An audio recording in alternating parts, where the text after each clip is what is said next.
The class tonight is dealing with the problems of Dawah and Daeeyah, and as Brother Riyadh mentioned that we had covered one class before on this.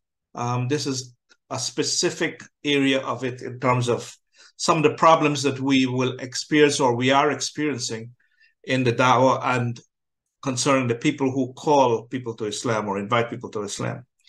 The first thing to note is that Allah subhanahu wa ta'ala mentioned in the Quran, وَأَعُوذُ بِاللَّهِ مِنَ الشَّيْطَانِ الرَّجِيمِ وَلْتَكُن مِّنكُمْ أُمَّةٌ يَدْعُونَ إِلَى الْخَيْرِ وَيَأْمُرُونَ بِالْمَعْرُوفِ وَيَنْهَوْنَ عَنِ الْمُنكَرِ وَأُولَٰئِكَ هُمُ الْمُفْلِحُونَ. And let there arise from you a nation inviting to what is good, to all that is good, enjoining what is right and forbidding what is wrong, and those will be the ones who will be successful. So Allah subhanahu wa ta'ala is indicating to the Muslim community that there should arise from you an ummah, a group of people, a nation, a community whose job is to invite others to good, enjoining what is right and forbidding what is wrong. And those people who participate in that, they will be successful. In Surah Al-Nahl, he also mentioned, أُدْعُ إِلَى سَبِيلِ رَبِّكَ بِالْحِكْمَةِ وَالْمَوْعِظَةِ الْحَسَنَةِ وَجَادِلْهُمْ بِالَّتِي هِيَ أَحْسَنُ إِنَّ رَبَّكَ هُوَ أَعْلَمُ بِمَنْ ضَلَّ عَنْ سَبِيلِهِ وَهُوَ أَعْلَمُ بِالْمُهْتَدِينَ. Invite to the way of your Lord, and ud'u is a command. Allah is commanding us to invite to the way of your Lord with wisdom and good instruction, and argue with them in a way that is best. Indeed, your Lord is most knowing of who has strayed from his way, and he is most knowing who is rightly guided.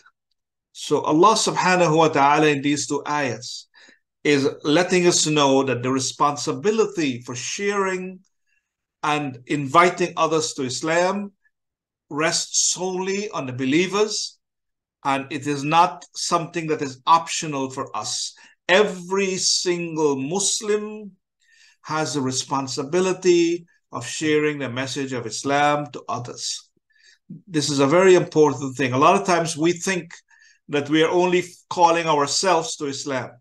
You know, we have a dual responsibility. Save yourself from the fire, and you also have to work to help humanity from avoiding the fire as well. So we have an individual responsibility, and part of our social responsibility is that we have got to invite others to the way of Allah subhanahu wa ta'ala. And Allah mentions this in these two ayats. And there are many other ayats as well. It's not just the two. And so in discussing this area, we need to start with some terminologies so that we are on the same page. And so the word da'wah is to invite another. In its most simplest definition, it is to invite another person to Islam. It is the whole process and the whole methodology that is involved in inviting someone to Islam. What is important is that, unlike, say, Christianity, in which it is really important for people to accept, you know, our responsibility that Allah subhanahu wa ta'ala has placed upon us is not, we're not concerned with whether the people accept or not. That's not our responsibility. Our responsibility is to make sure that the invitation we extend is very clear, to give that person an opportunity to reject or accept Islam. And whether they do or not is in the hands of Allah. So we are not, we don't have the burden that I give so much invitation, so much da'wah I made, and nobody accepted Islam, so I'm a failure. No, your success is in the inviting others. How many come to Islam is not part of our responsibility, because sometimes you get despondent, you get depressed. I'm preaching Islam day and night, and very few people are coming, because we think that we are going to measure our success of da'wah based on how many people come to Islam. If that was the case, then Nuh alayhi salam would be considered a failure, because he spent over 950 years calling people to Islam, And at the end of it, only had a handful of people. The success is in the inviting. And please remember this is a very important principle, right? As long as you give the message and you invite someone, then you leave it alone. Don't get too concerned if they don't accept Islam, they don't, listen to what you say, they reject it. You have done your responsibility. We are shuhada ala nas. We have been made as witnesses to humanity, and that's what our responsibility is. So dawah is that whole process of inviting someone to Islam. The da'i, also called Daeeyah, this is the person. The plural of it is du'at. So da'i means the one who makes the call, who is extending the invitation to others. It's considered a da'i, a da'i. And as I mentioned, every Muslim should consider himself a da'i or a da'iyah, who has a responsibility of inviting others to Islam. As Allah subhanahu wa ta'ala has made us, as I mentioned, that we are witnesses over humanity. Prophet says, I've been made a witness over you, and you have been made a witness over the rest of humanity. And so we all have this responsibility to share. Mad'u is the persons who you're going to call, who you're inviting towards Islam. So, and everyone, it is the responsibility of the Muslims to make sure that every single person gets an opportunity to hear the message of Islam. In fact, one of the reasons of why Muslims go to war is if you go to a place and the ruler of that place stops you from allowing you to share the message to his people, he's not allowed to do that. Everyone is entitled to hear the message of Islam and then accept or reject. So you're allowed to fight that ruler so that he will provide access for the people to hear your message. So it is very important to understand that part of our responsibility is to find a way to make sure everyone hear about the message of Islam before they die. We have situations quite often where Muslims live for 50 years in a community and their neighbors never heard the message of Islam from them. This is not acceptable. Wherever you reside, wherever you go, your jobs, your workplace, on the bus, everywhere, there's a responsibility to let people see Islam, either by the way you behave, or by the words you say, or by the actions you do. All of that is part of you sharing the message of Islam.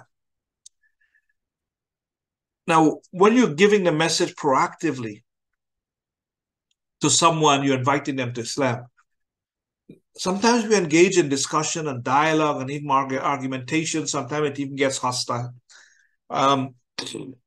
You have to always, as an experienced person calling people to Islam, know when to quit.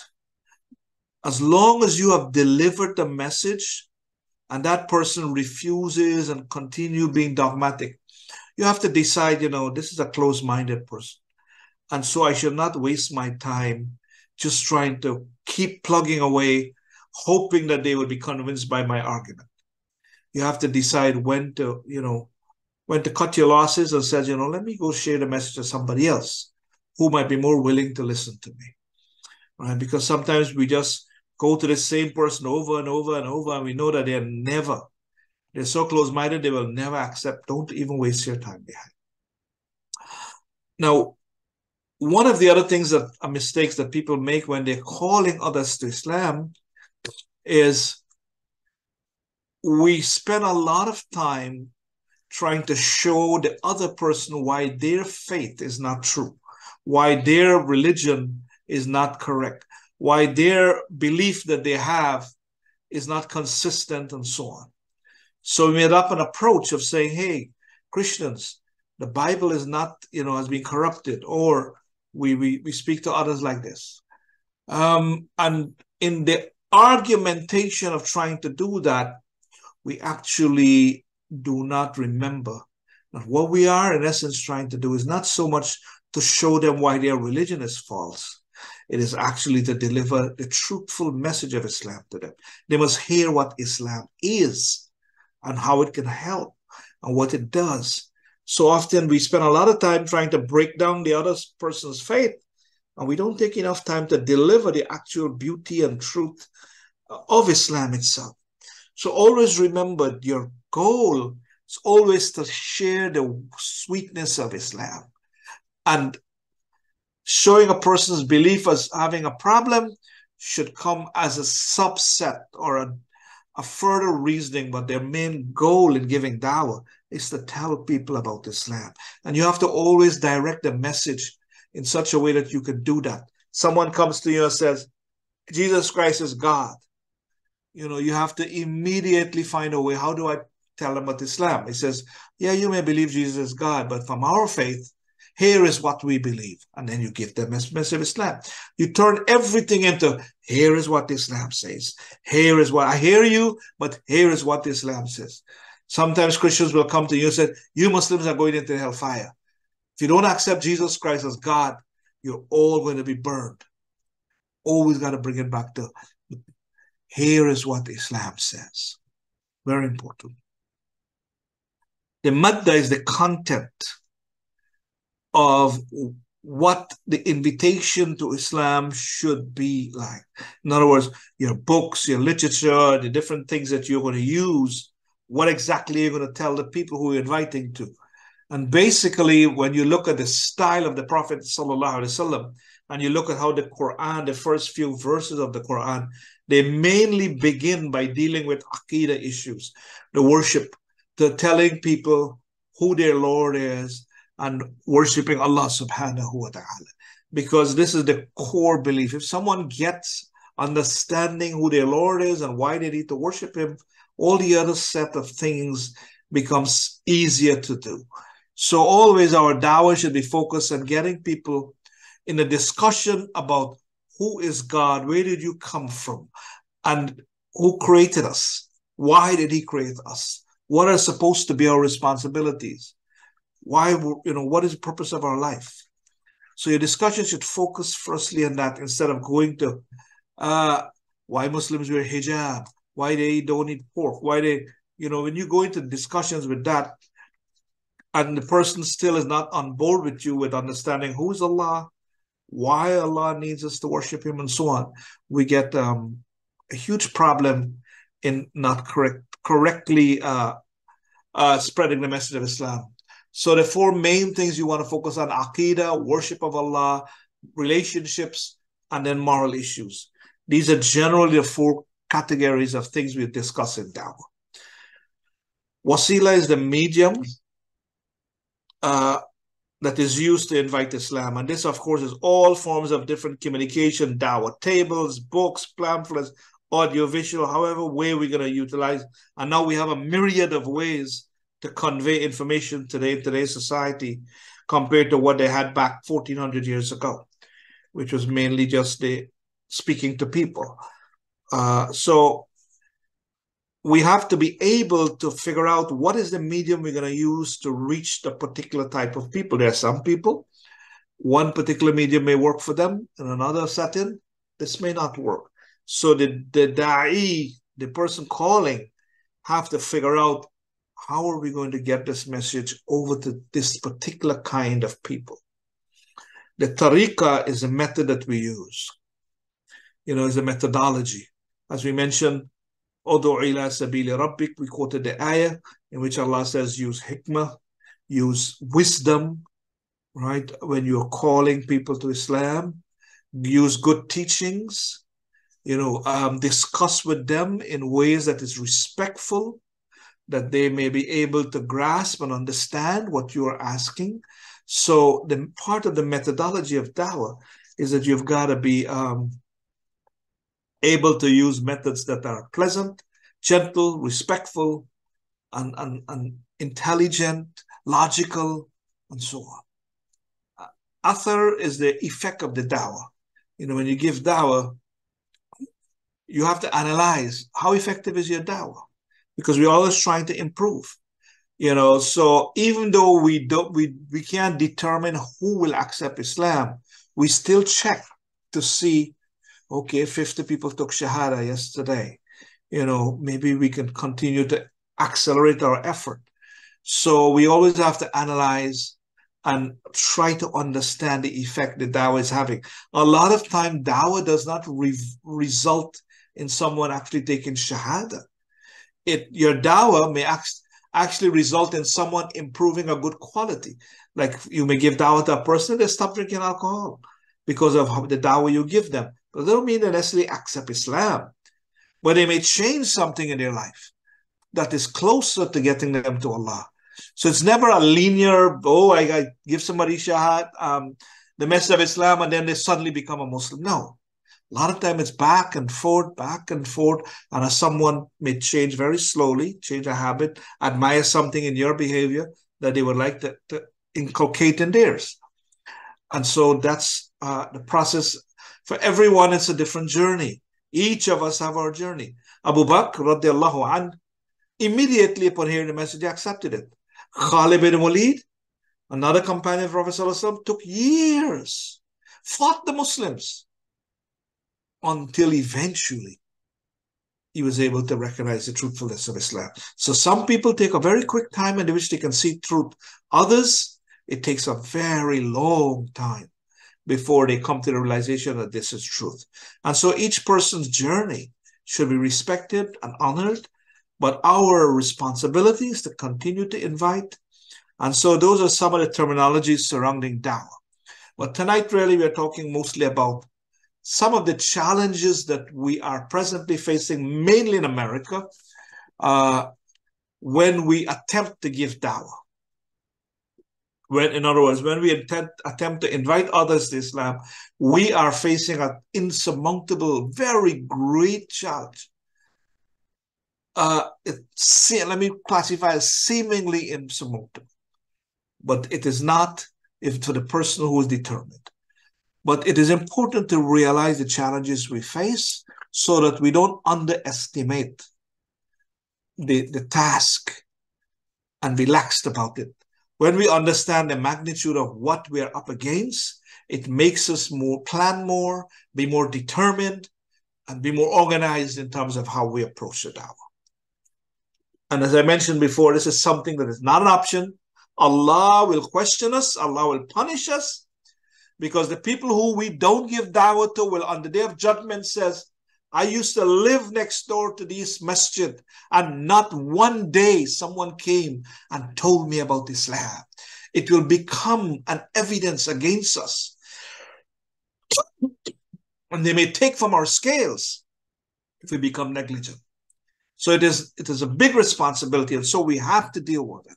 So let us look at some of the challenges. Number one, with the advent of technology, it has made giving the dawah very easy in some respects, but it has also made it more challenging as well.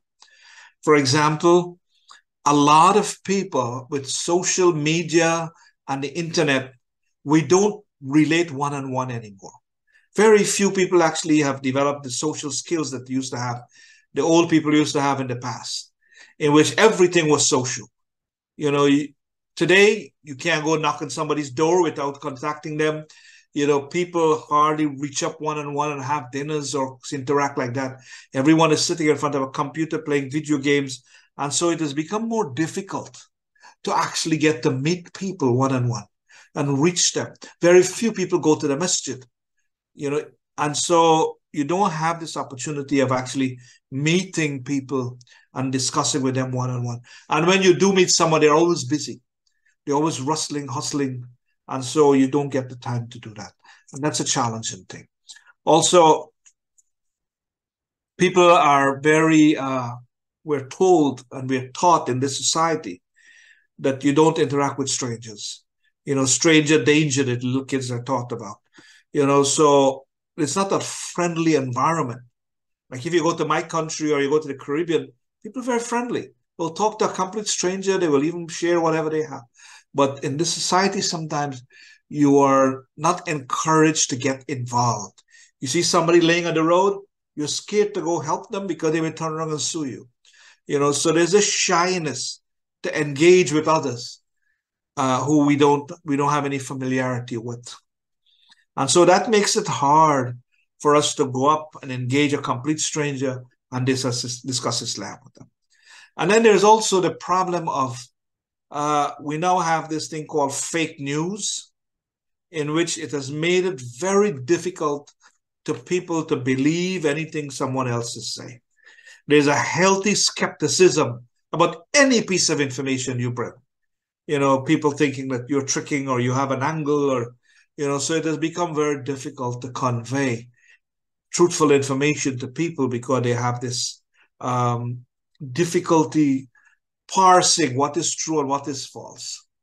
And with the rise of fake news, in which news gets manufactured, there was this kid, he put on Wikipedia a whole bunch of fake stuff, and medias were quoting him. He just make up stuff.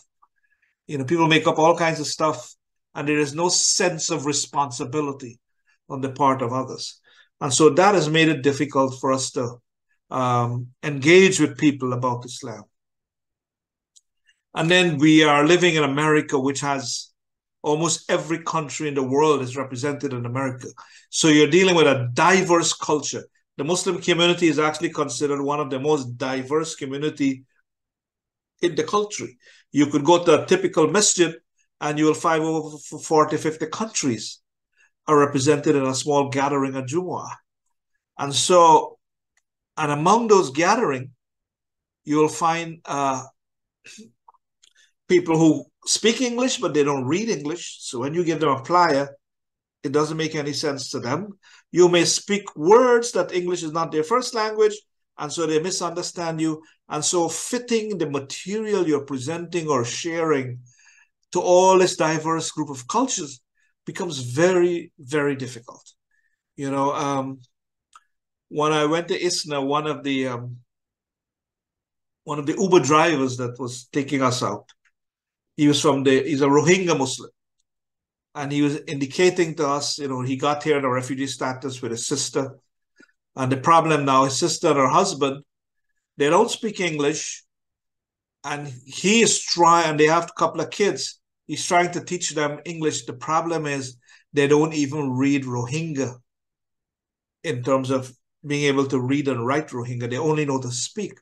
So you can't even have Rohingya subtitles teaching them to things. So they are now in a position where they only speak Rohingya.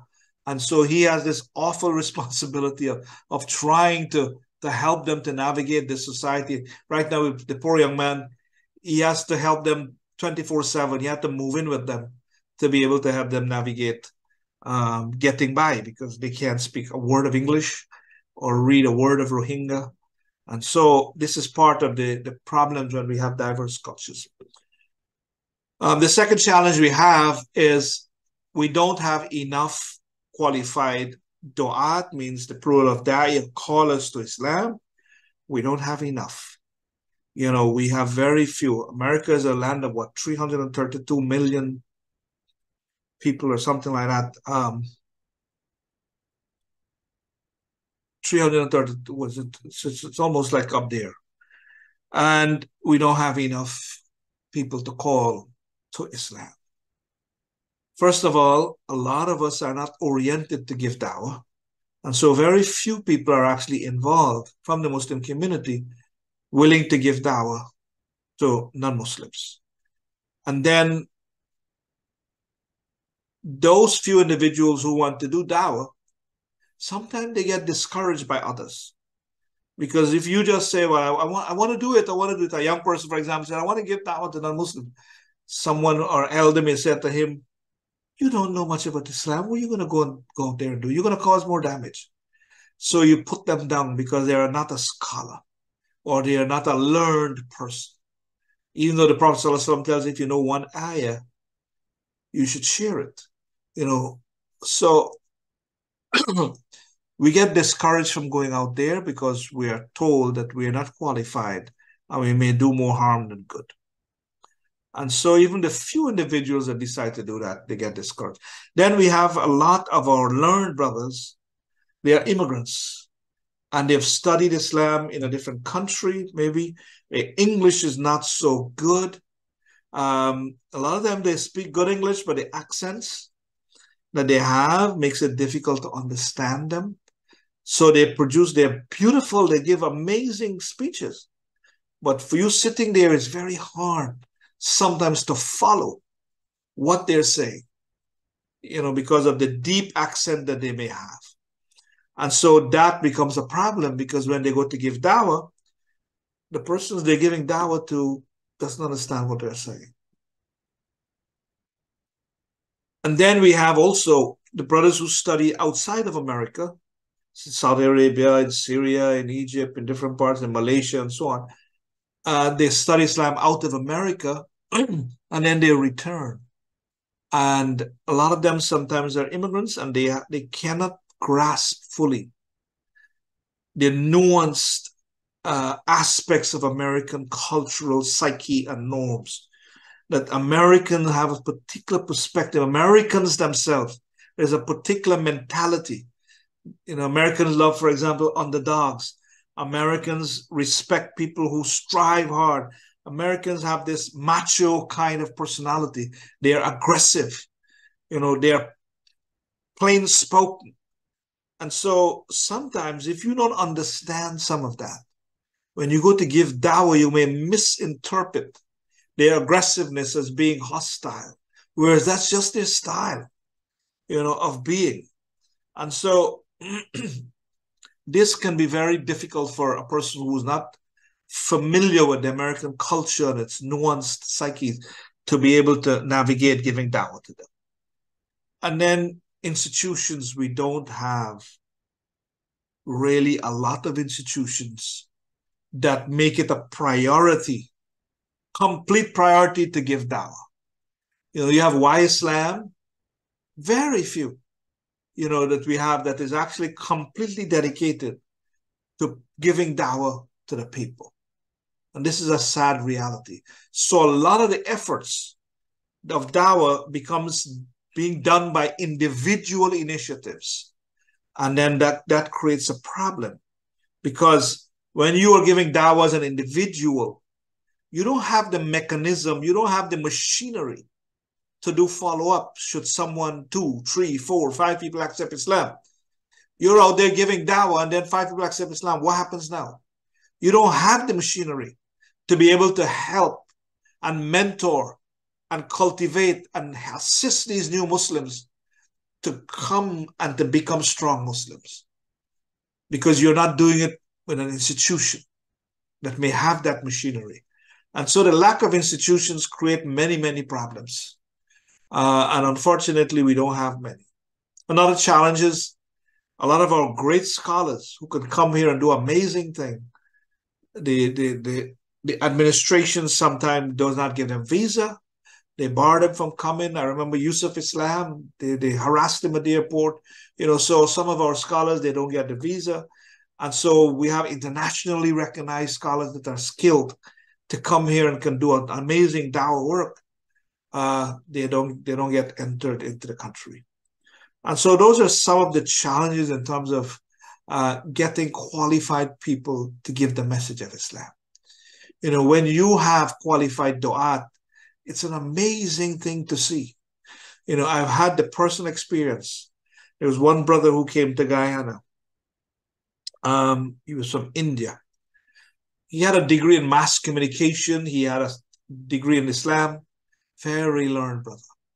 And he came to Guyana. We had a conference and we invited him. And I hung out with him because I was one of the organizers. And it was amazing to see firsthand how to give dawah. He was able, before the conference was finished, to have the security guard accept Islam, the cameraman accept Islam, the maids that sweeping accepted Islam. He was able to meet all of these people who were helping on the peripheral of the convention and give all of them shahada. Then we went with him after Fajr and we go to the seaside, the ports, where you have the laborers in the early morning after Fajr. He says, come, let's go. And I watched with my own eyes 10, 15 people he giving shahada to. It was an incredible thing to see someone who was experiencing giving dawah, how easy it was for them to convince others that Islam was truth. And so our people, we don't get to bring them here. And so this is another challenge. The other thing that is creating a problem is we have so many different orientations among the Muslims now. You have the Salafi, you have the Ahmadi, you have the Sunni, you have the Shia, you have the Deobandi, and each of these people have different orientations. And so quite often they contradict each other in terms of the dawah. So non-Muslims say, hey, but I heard this guy say so, and then you're telling me something else.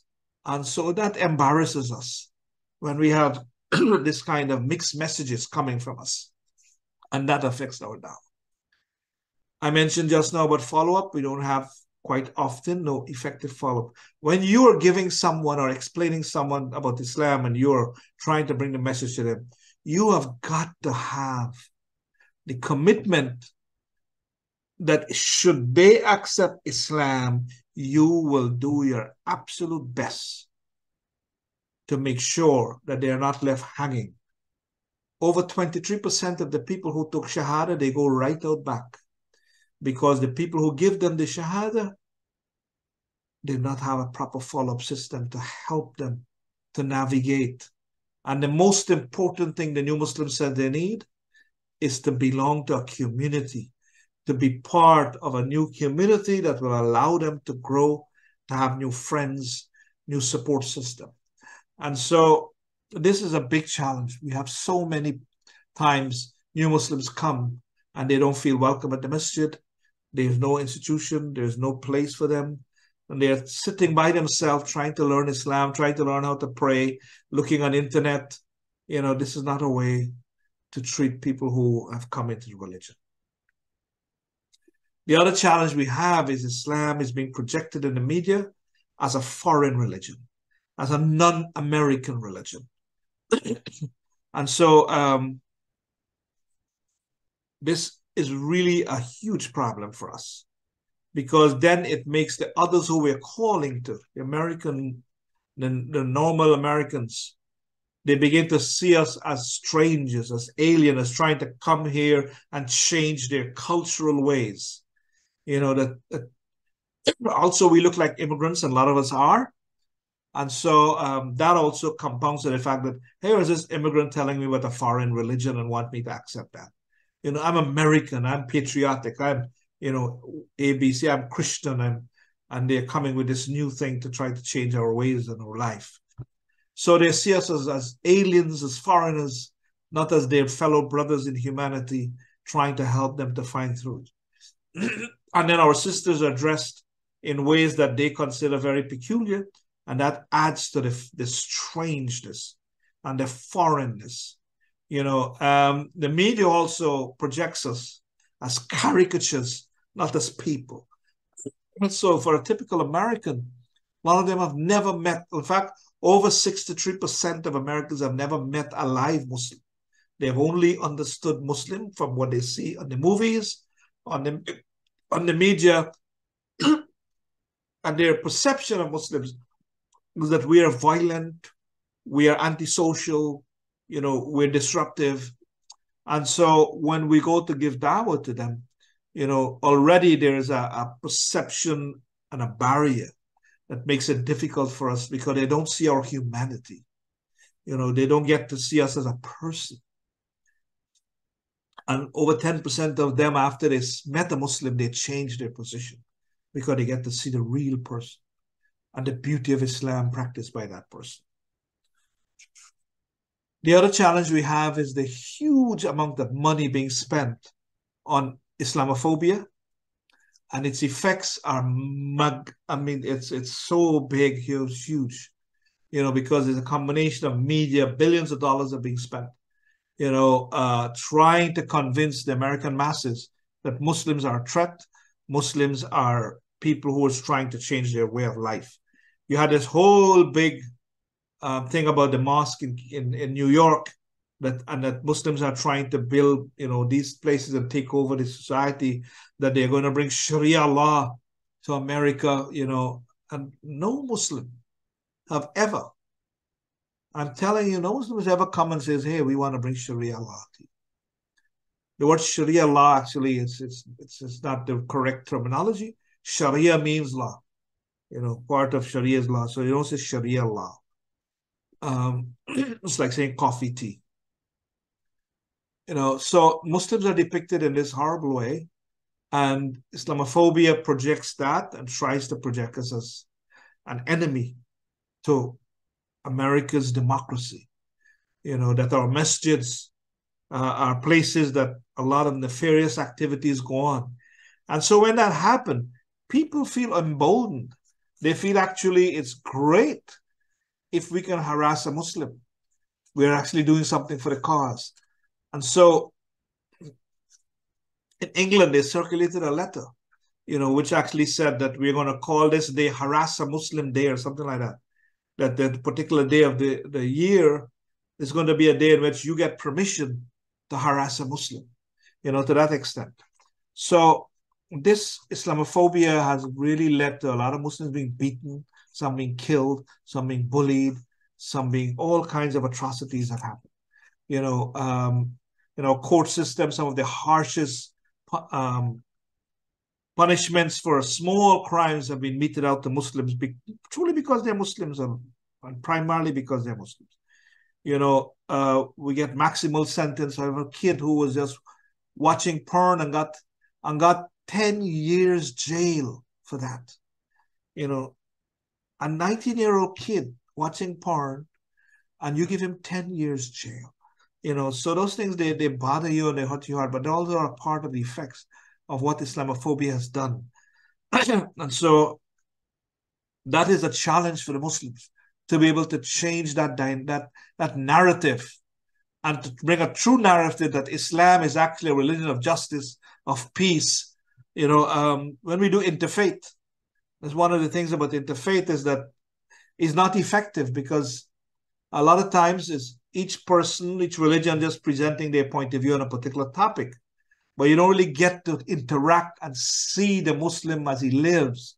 And the best dawah is when you come and you see the Muslim, his kindness, and you get to see their generosity. The only time the society gets to see the Muslims really in action is when there's a relief event, like a hurricane comes, and you see the Muslims going out there and providing relief. Then they get to see the other side, the real side of Muslims.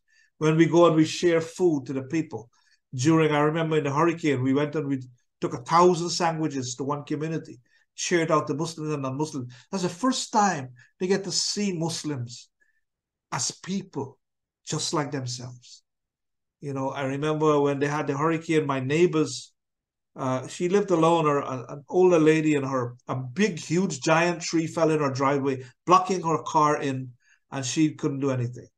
All the other neighbors were busy cutting down their areas. So I went over, I took my chainsaw and I started to cut her tree down. And she was like shocked, because she always just looked at us as if we were the enemies. And as I began to cut the tree, alhamdulillah, the other neighbors saw and they left their cutting and came and tried to help her out so that she could get her car freed. So Islamophobia has a big deal to deal with us. The other thing that is a really tremendous challenge for us is the lack of resources that we have. Muslim community are a rich community. We are upper middle class, and so we have a lot of money. But what is happening is a lot of the funds of the Muslims are being funneled into other critical crisis areas and not being spent on actual dawah. A lot of Muslims are immigrants from other countries. And so when there's a disaster in that country, those Muslims here who have relatives in that country, they end up spending funds, raising money to be sent to Bosnia, to Yemen, to Syria. So a large amount of money from Muslims that could have been spent on dawah in America gets funneled and channeled to all these disaster areas all over the world. So the Muslims have so many relief agencies. Because a constant problem, because as immigrants, your fathers and mothers are suffering, we have to send money over there. But it affects the dawah here. So those funds are cannot be used now for dawah. Then the huge discrimination and civil cases and all the other accusations of Muslims. Muslims are constantly in a state of having to hire lawyers and spending millions of dollars. Innocent Muslims arrested and have to prove their innocence, have to hire lawyers, mortgage their houses. All of those funds that are being spent just to try the cases of Muslims who have been illegally detained sometimes, could have been spent for dawah, but they are being spent in these areas. And Muslims have gone through, after 9/11, millions of dollars have been spent in legal litigation and civil cases that the Muslims have to find. And then the refugees, Muslim refugees are among the largest in the world. And so a large part of the Muslims' obligation is to help people who are refugees.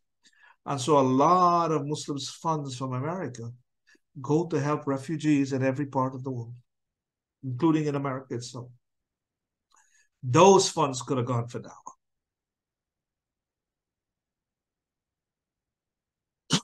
And then Muslims also spend a lot of time dealing with issues like you're building a masjid.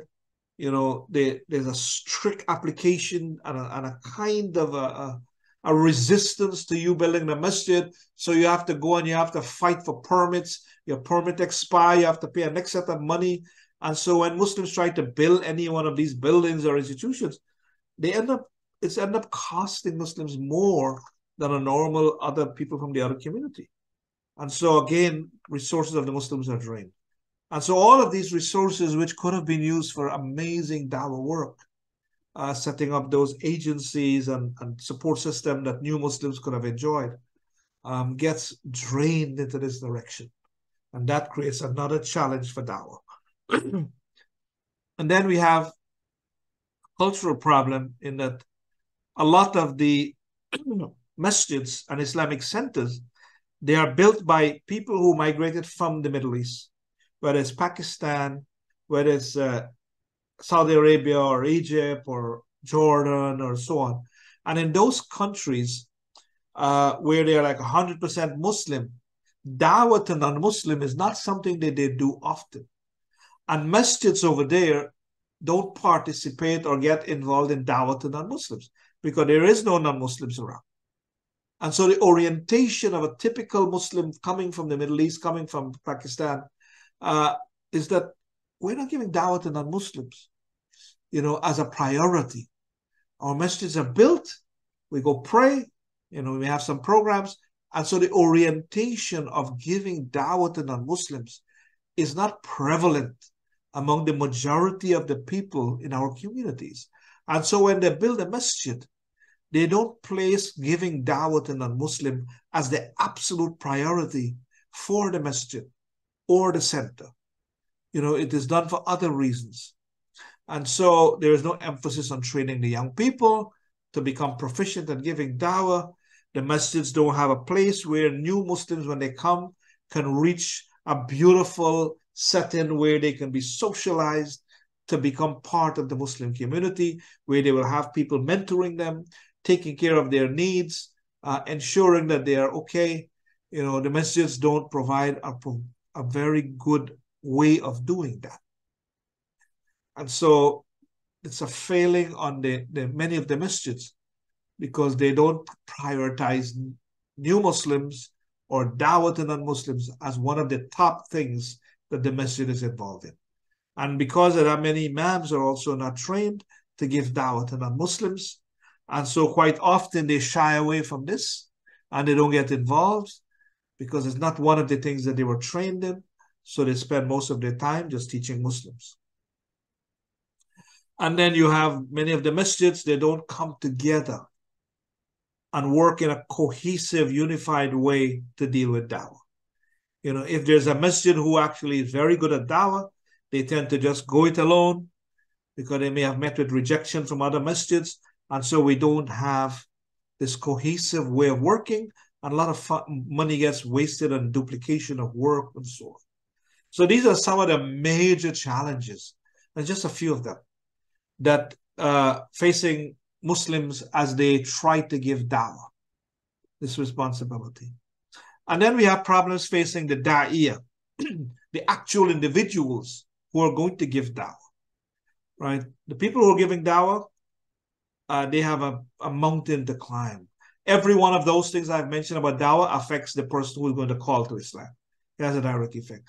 Also, we live in a society where there's a temptation. Technology keeps vying for our attention.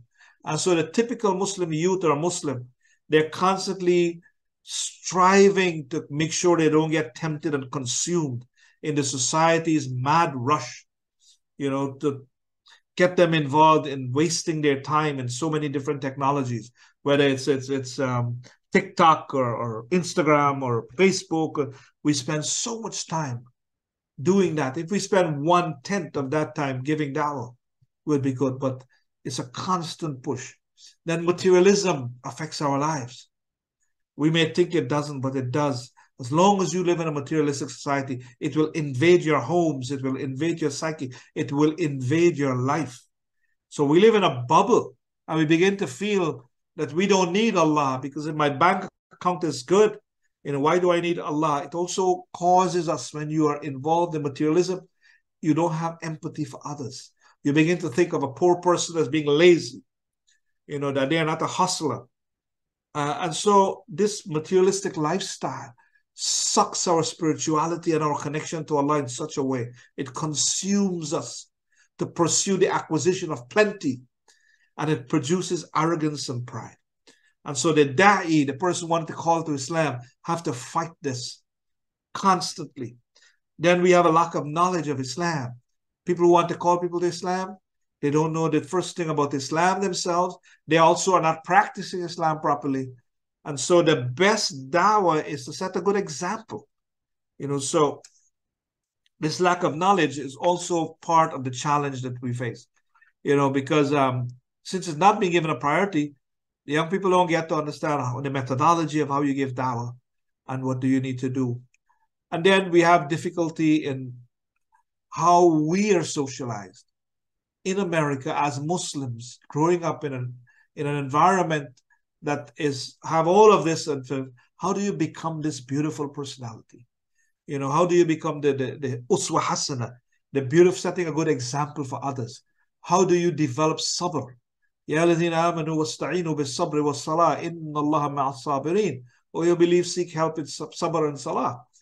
And truly Allah is with the one who have sabr. How do we build that into our system and make us, because when you're giving dawah, you have to have a lot of patience. You will encounter people criticizing you, condemning you, even want to beat you up. Sabr becomes a critical quality that you need to have before you give dawah. And then commitment to the whole process. That's what we're talking about. The moment you're going to give dawah to someone, you have to be committed to being in that person's life, if they accept Islam, for the rest of their time, helping them, navigating with them, finding ways for them to be able to become a strong Muslim. And then being humble and respectful and gentle to others. That's what is attractive with Islam. It's not about the theoretical dimension of Islam. Most times people come into Islam because of the behavior they see in the other Muslims. So we have to become humble, respectful, and gentle.